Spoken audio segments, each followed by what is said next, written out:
Bonjour, alors je suis Olivier Thonon de la troupe du Ménil-Saint-Michel qui vient de Nancy vers Flavigny-sur-Moselle là-bas. Et puis on est sur le zoo d'Amnéville pour les 30 ans du zoo. On participe aux animations et au spectacle qui a lieu en fin d'après-midi. Et là actuellement je m'occupe du stand atelier Côte de Maille pour montrer un petit peu aux gens comment on réalisait les côtes de maille au Moyen-Âge. Voilà, alors une côte de maille, qu'est-ce que c'est? C'est un espèce de vêtement fait en fer, et c'est des anneaux en fer qui sont enchevêtrés les uns aux autres. Voilà. Et pour faire réaliser ces anneaux en fer, à l'époque, ils allaient enrouler du fil de fer autour d'une barre, comme ceci, à l'aide d'une manivelle. Et ça leur permettait d'obtenir, comme un ressort, en fait, un boudin de spire. Et dans ce boudin de spire, ils vont donc couper les éléments. À chaque fois qu'on coupe, on a un petit anneau. Et ils vont garder donc un stock d'anneaux qui vont refermer bien proprement pour qu'ils soient bien l'un en face de l'autre, comme ceci. Donc ils font un petit stock d'anneaux fermés et un stock d'anneaux ouverts pour les assembler entre eux.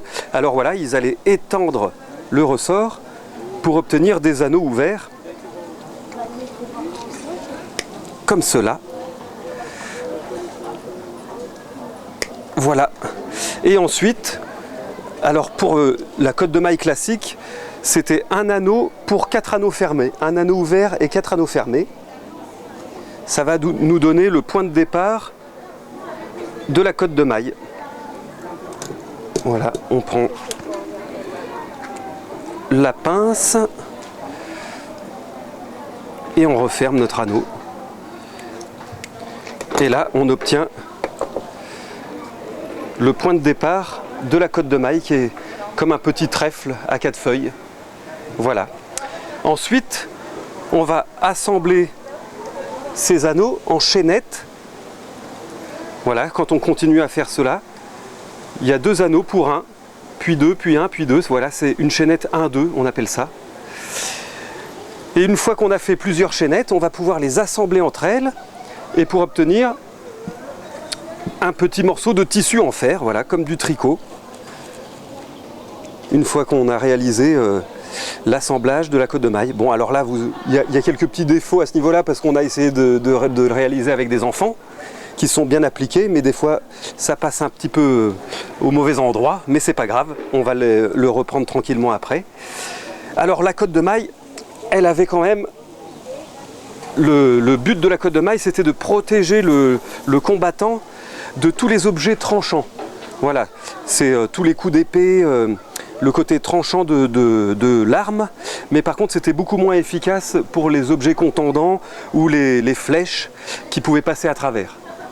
Alors c'est pour ça qu'il y a encore les bouchers, il y a quelques corps de métier qui utilisent les objets tranchants, comme le boucher, voilà, qui peut encore utiliser le gant pour protéger donc ses mains de la lame trop aiguisée. Non, on n'a rien inventé. Voilà, là si on regarde de près, on retrouve bien les petits anneaux, voilà, qui constituent la côte de maille, même pour le gant. Ils étaient pas bêtes, hein, les anciens. Pour un haubert, c'est cette espèce de tunique qui descend jusqu'à mi-cuisse, ça pouvait aller jusqu'à 13 kg.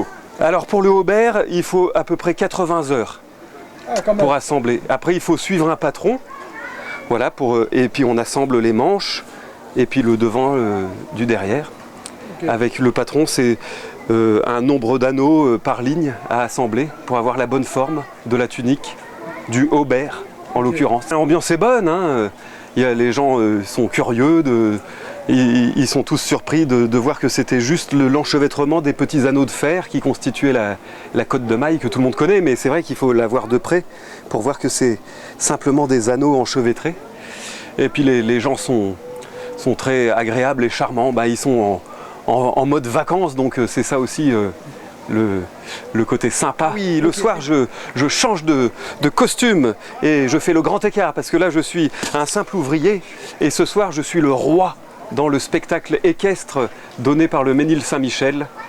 Et je vous conseille d'aller le voir parce qu'il y a beaucoup de belles choses à voir, hein. Il y a une belle mise en scène. Un spectacle magnifique. Merci, ouais, c'est vrai. C'est ce que tout le monde dit. C'est tout, ah bah, je confirme.